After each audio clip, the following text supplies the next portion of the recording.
형식은 있지만 그러나 못한다라는 제목으로 말씀을 전하도록 하겠습니다. 여러분 커피 좋아해요? 그렇죠. 요즘 현대인들은 커피를 좋아하지 않는 사람이 있죠. 커피는 어디에 담죠? 그렇죠. 컵에 담죠. 커피라는 액체를 어떤 컵에 담는지에 따라서 그 액체의 모양이 바뀌게 되죠. 많은 사람들이 사실 생각하고 또한 예배에 있어서 형식이 중요하지 않다라고 생각하시는 분들이 있어요. 그래서 예배의 형태 중에 열린 예배라고 있거든요. 그냥 정해져 있는 형식이나 순서가 없이 그냥 예배가 진행돼요. 찬양하다가 기도하고, 찬양하다가 말씀 선포하고, 뭐 기도하고 막 이런 식으로. 그런데 우리 교회의 예배 순서를 혹시 여러분 아세요? 주보를 보시면 우리 교회에 이제 예배 순서가 있는데 묵도하고 또한 사도신경하고 찬송가 부르고 찬양대 찬양하고 말씀 읽고 선포하고 나서 결단 기도하고 막 찬양하고 이런 순서들이 있잖아요. 이런 순서들이 사실은 예배의 형식이에요. 근데 많은 사람들이 신앙생활을 하면서 형식이 중요하지 않다라고 생각을 하는 사회를 우리는 살아가고 있는 것 같아요. 자유로움을 추구하고 자유분방함을 추구하다 보니까 예배에서도 그런 형식을 파괴하거나 없애버리는 모습들이 사실은 굉장히 많이 생기는 그런 예배들을 여러분 경험할 거예요. 특별히 찬양 집회 가면 이런 순서들이 없죠. 그냥 찬양하다가 목사님 나와서 말씀 선포하시고 기도하고 찬양하고 끝나는 이런 형태가 대표적인 예이지 않을까 싶어요. 여러분 형식이라는 게 제가 지금 형식에 대해서 말씀을 드리는데 이게 중요할까요? 여러분들은 어떻게 생각하세요? 우리 선생님 참교육을 너무 열심히 봐서 그런지 선생님들 보면 그 생각이 많이 나네요. 어떠신 것 같아요? 어떤 것 같아요? 형식이 중요하다고 생각하세요? 아니면 없어도 된다? 아니면 절반? 중간? 어느 정도는? 네, 그 옆에 계신 우리 회장님은요? 있어야 돼요? 없으면 안 돼요? 그럼 절반이에요? 아니면 완전히 있어야 된다? 있어야 된다? 마지막으로 이 송중기 닮으신 형제님. 네. 네, 어떻게 생각해요? 혹시 이유를 물어봐도 돼요?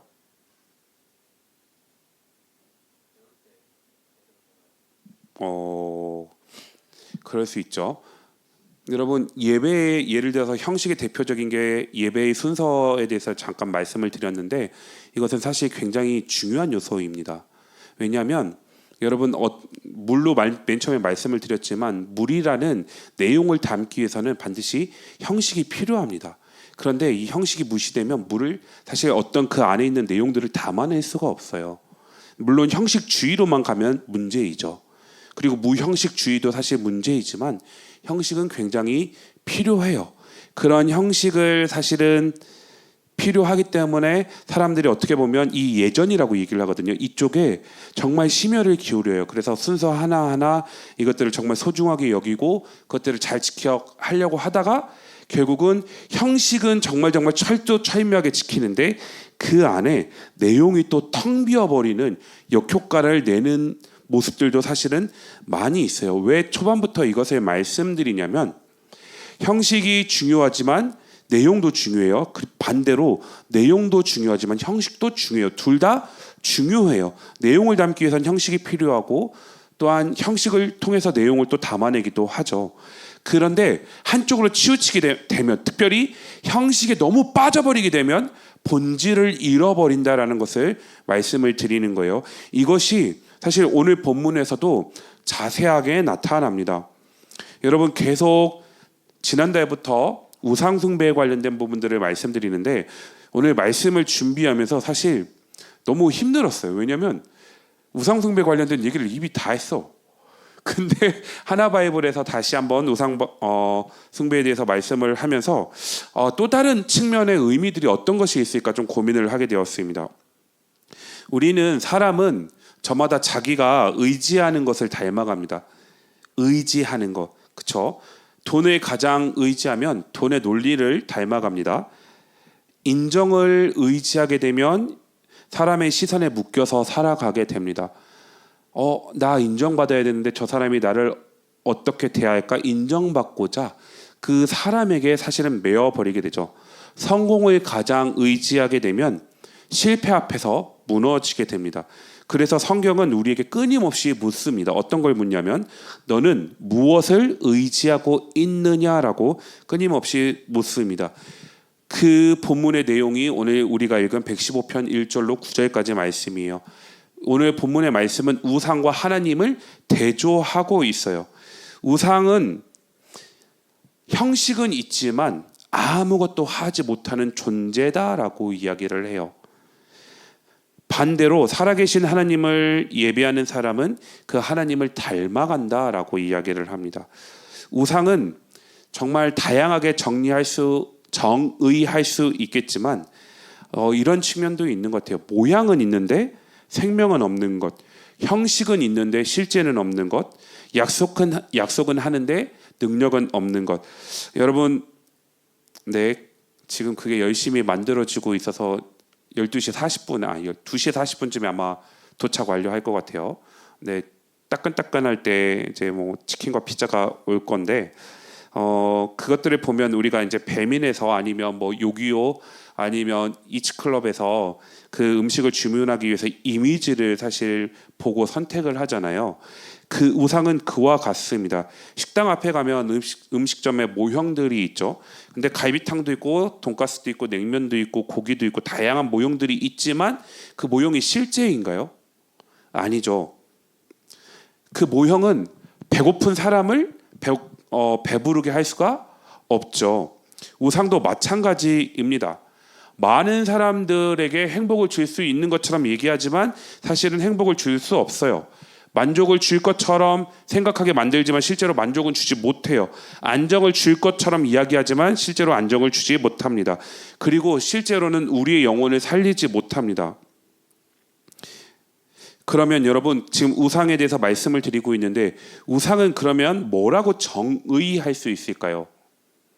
우상에 대해서 어떻게 정의할 수 있을까요? 겉으로 보면 오늘 말씀에 보면 입이 있어요. 눈도 있고 귀도 있고 코도 있고 손도 있고 발도 있어요. 겉으로 보면 사람처럼 보입니다. 형식은 있습니다. 모양도 있습니다. 그럴듯해 보이죠. 그런데 문제는 뭐하죠? 그 기능들을 하지 못한 게 문제이죠. 형식은 있는데 그 형식에 따른 내용과 능력이 없습니다. 모양은 있는데 생명이 없는 게 우상이다라고 오늘 본문은 이야기해요.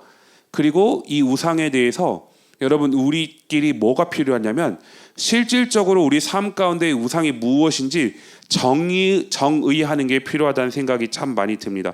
그러면 여러분 우상은 뭘까요? 여러분 우상 숭배 하세요? 저기 개화산 밑에 있는 절에 가서 돌로 만든 석탑 가운데 여러분 경배하세요? 안 하죠.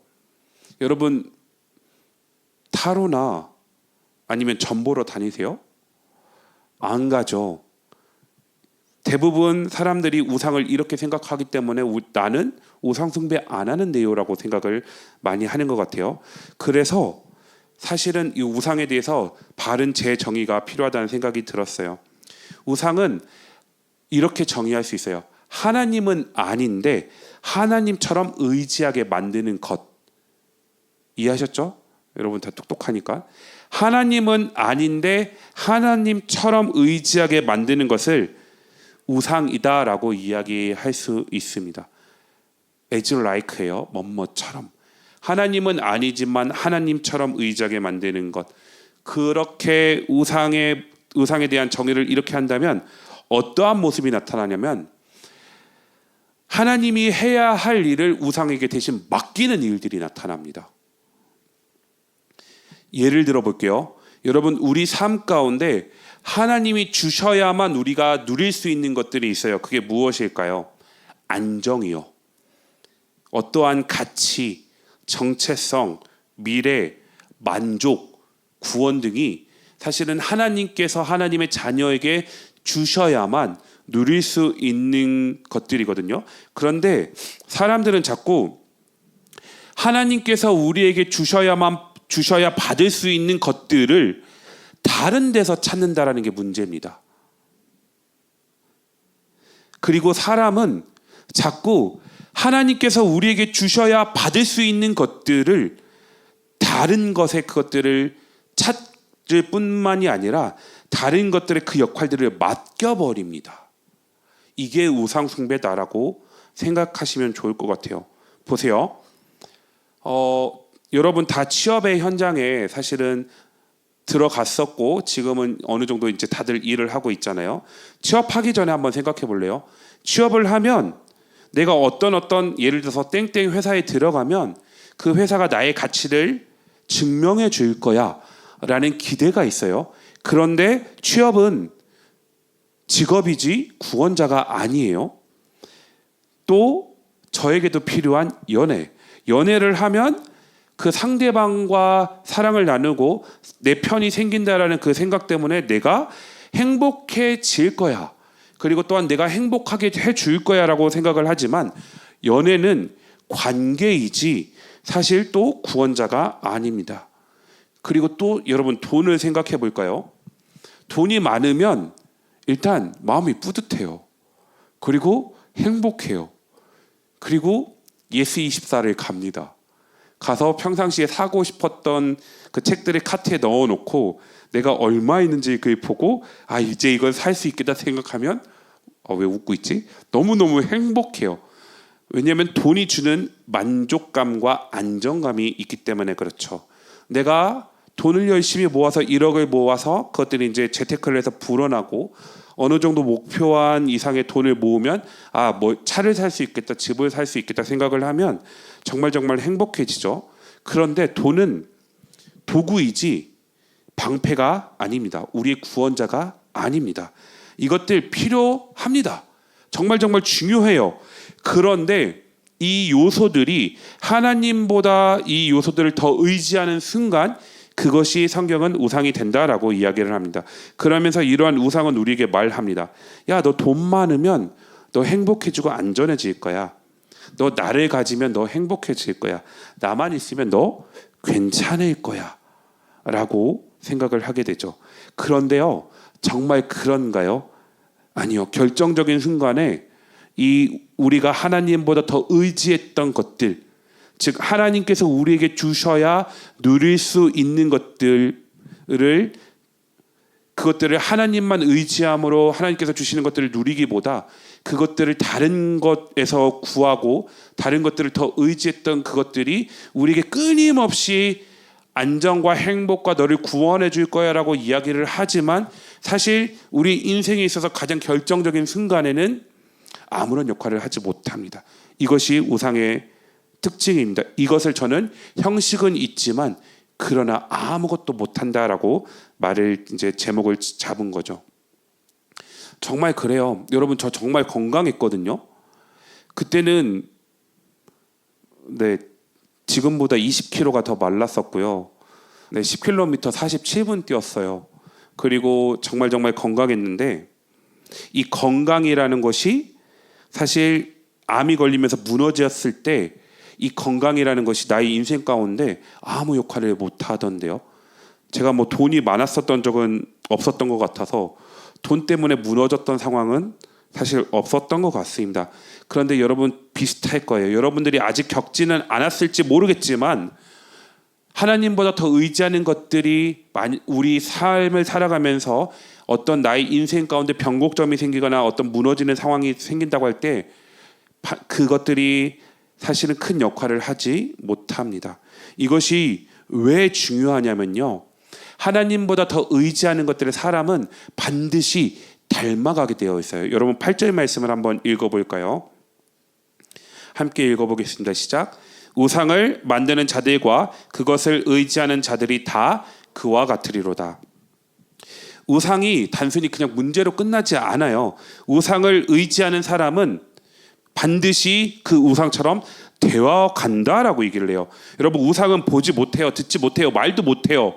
느끼지도 못해요. 그런데 우상을 의지하는 사람도 점점 그렇게 돼가요. 돈만 바라보면 여러분 돈에 없는 사람들의 아픈 모습들이 보이지 않아요. 성공만 바라보면 실패한 사람들의 그 눈물이 보이지 않습니다. 인정만 바라보면 하나님의 말씀, 하나님께서 나를 어떻게 바라보시는지보다 사람들의 평가가 더 크게 보이기 시작합니다.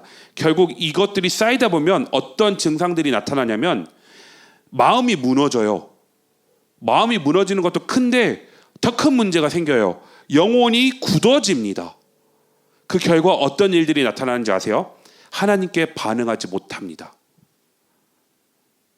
하나님보다 더 의지하는 것들이 계속 끊임없이 바라보고 의지하다가 가다 보면 마음이 무너지고 영혼이 무너지고 결국은 하나님께 반응하지 못하는 삶이 돼버려요. 이렇게 되면 제일 심각한 문제가 생겨요.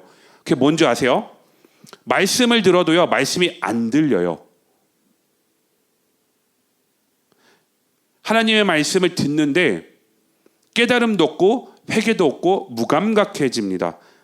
말씀은 아는데요, 순종하지 못해요. 왜? 하나님보다 그게 더 중요하기 때문에 영적 둔감함이 생깁니다. 이것이 우상을 의지하는 사람에게 나타나는 가장 무서운 모습입니다. 우상은 단순히 우리의 시간을 빼앗는 것이 아닙니다. 우리의 마음을 빚어갑니다. 그리고 우리의 영혼을 그것을 닮게 만들어 갑니다. 이 모습을 보면서 사람은 자신이 의지하는 것을 닮아가고 다른 용어로 표현하면 사람은 자신이 의지하는 것을 결국은 예배하게 돼 있다라고 오늘 8절 말씀이 이야기하는 거예요.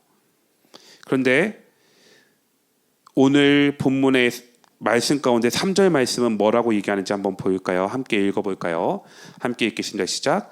오직 우리 하나님은 하늘에 계셔서 원하시는 모든 것을 행하셨나이다 라고 이야기를 합니다. 우리가 누구를 의지해야 하는지, 누구를 바라봐야 하는지 오늘 본문 3절의 말씀은 분명히 이야기합니다. 우상은 땅에 있어요. 근데 하나님은 어디에 계신다고요? 하늘에 계시고 하나님의 뜻대로 행하신다라고 대조를 하고 있습니다. 하늘에 있다라는 말은 우리에게 멀리 있다라는 게 아니고 통치의 개념이에요. 가장 높은 곳에서 이 땅을 바라보시면서 모든 것을 하나님의 통치대로, 하나님의 섭리대로 통치하시고 보존하시고 운행하신다라는 이야기입니다.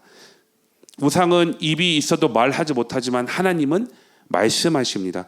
우상은 귀가 있어도 듣지 못하지만 하나님은 우리의 기도를 들으십니다. 우상은 손이 있어도 만지지 못하지만 하나님은 하나님의 손으로 자기 백성을 붙드십니다. 우상은 발이 있어도 걷지 못하지만 하나님은 자기 백성에게 찾아오시는 분이다라고 이야기를 합니다. 그러면서 시인은 분명하게 말씀합니다. 이스라엘아 여호와를 의지하라라고 말씀합니다. 왜요? 하나님만이 우리의 도움이시고 방패이시기 때문입니다. 여러분, 정말로 우상을 의지하면 우상을 닮습니다. 그러나 하나님을 예배하면 하나님을 닮아가게 된다라고 끊임없이 이야기하고 있습니다. 하나님을 바라보면 그럼 우리는 어떻게 될까요? 우상을 바라보면서 영적으로 무뎌졌던 마음이 무너졌던 것들이 회복되고 살아나기 시작합니다. 우리의 마음도 살아납니다. 하나님의 말씀을 들으면 우리의 기도 열립니다. 하나님의 영광을 바라보면 우리의 삶도 그의 형상대로 변화됩니다. 그렇다면 여기서 질문을 다시 해보겠습니다. 여러분들은 무엇을 의지하면서 살아가고 계시나요? 저에게 답변하지 않으셔도 되니까 스스로 한번 생각해 보실래요? 혹시 나의 삶 가운데 우상적인 요소가 있지는 않으십니까? 어떤 분을 만나면 정치 이야기만 해요. 너무너무 힘들어요. 또 어떤 분을 만나면 재테크, 펀드, 주식 이야기만 해요. 만날 때마다 그 이야기를 해요. 또 어떤 분을 만나면 이성 친구에 대한 이야기를 해요. 이런 모습들이 일반화시킬 수는 없지만 적어도 제가 만나는 그 한 분 한 분 한 분이 어떤 것에 마음을 두고 살아가는지는 알겠어요. 제가 판단하고 평가할 수 없지만 여러분들이 사랑하는 가족과 가장 많이 이야기를 나누는 친구와 동역자들과 이야기할 때 자주 나누는 대화는 무엇입니까? 대화의 주제는 무엇입니까? 어쩌면 내가 입 밖으로 내는 그 대화의 주제 속에 사실은 내가 의지하는 요소들이 들어있을 수도 있지 않을까 싶어요. 그런 우리에게 오늘 말씀은 다시 한번 묻습니다. 너희는 무엇을 의지하고 있느냐? 불안할 때 여러분들은 무엇을 붙드시나요? 여러분들은 마음과 생활이 무너질 때 어디로 달려가시나요? 여러분들은 어려움 가운데 무엇이 안전하다라고 느끼십니까? 우상은 형식은 있지만 아무것도 하지 못하는 존재입니다. 우리가 하나님보다 더 의지했던 것들이 있다면, 그리고 그것이 돈이든 관계이든 인정이든 성공이든 행복이든 이런 것들이 있다면 그것은 우리에게 만족감을 줄 것으로 보여지고 또한 행복을 줄 것처럼 여겨지지만 우리 인생 가운데 결정적인 순간은 아무런 역할을 하지 못한다라는 것을 꼭 기억하셨으면 좋겠습니다. 그러나 우리 하나님은 살아계셔서 하늘에서 하나님의 뜻대로 행하신다라고 본문이 이야기합니다.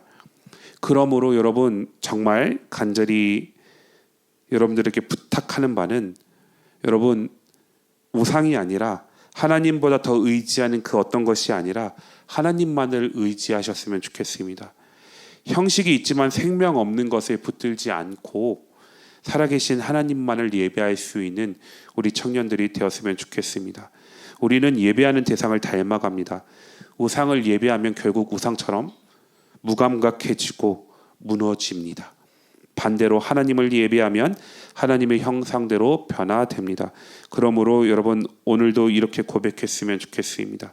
우리에게 영광을 돌리지 마옵소서, 오직 주의 이름에만 영광을 돌리시옵소서라고 날마다 하나님보다 더 의지하게 되는 것들이 있을 때마다 1절의 말씀, 우리에게 영광을 돌리지 마옵소서, 오직 주의 이름에만 영광을 돌리시옵소서라고 고백하면서 하나님, 이것이 나에게 우상이 되지 않게 해달라고 기도함으로 날마다 믿음의 선한 싸움을 싸워가는 우리 청년들이 되기를 예수님의 이름으로 축복합니다. 여러분, 잠깐 기도할까요? 많은 사람들은 자신이 우상 숭배를 하고 있지 않다라고 생각을 해요. 그런데 사실은 안 그렇습니다. 하나님께서 사람을 하나님의 형상대로 만드셨거든요. 그 말인즉슨 사람은 하나님을 예배하도록 지음받았다라는 의미입니다. 그런데 계속 말씀드렸지만 죄가 그 하나님께로 향해야 되는 그 예배의 대상을 왜곡시켜 버렸고 뒤틀어 버렸습니다. 하나님을 예배하지 않으면 무신론으로 끝나는 것이 아니라 그냥 예배하지 않는 것으로 끝난다라고 사람들이 대부분 생각을 하지만 사실은 그렇지 않습니다. 하나님을 예배하지 않으면 하나님을 예배해야 되는 그 공간 안에 다른 것들을 집어넣어요. 돈, 명예, 성공, 인정, 관계, 사랑, 다른 것들을 집어넣어서 그것들을 예배하게 된다라고 성경은 끊임없이 이야기합니다. 여러분, 여기 이 질문 앞에 정직해지셔야 돼요. 눈에 보이는 우상, 절에 가서 절하지 않고 점치지 않고 타러 가지 않고 그런 미신적인 것들, 눈에 보이는 형상 가운데 절하지 않는다고 나 우상 숭배하지 않아라고 생각하는 분이 있다면 하나님만을 예배하고 있는지 아니면 하나님 아닌 다른 것들도 붙들고 있는지 스스로 정직하게 한번 질문해 보셔야 돼요. 만약에 그런 요소들이 있다면 여러분, 이 시간 함께 기도했으면 좋겠습니다. 하나님, 내가 이것이 우상이라고 생각을 하지 못했는데 오늘 말씀을 들어보니까 이것도 나에게 우상이 될 수 있겠네요.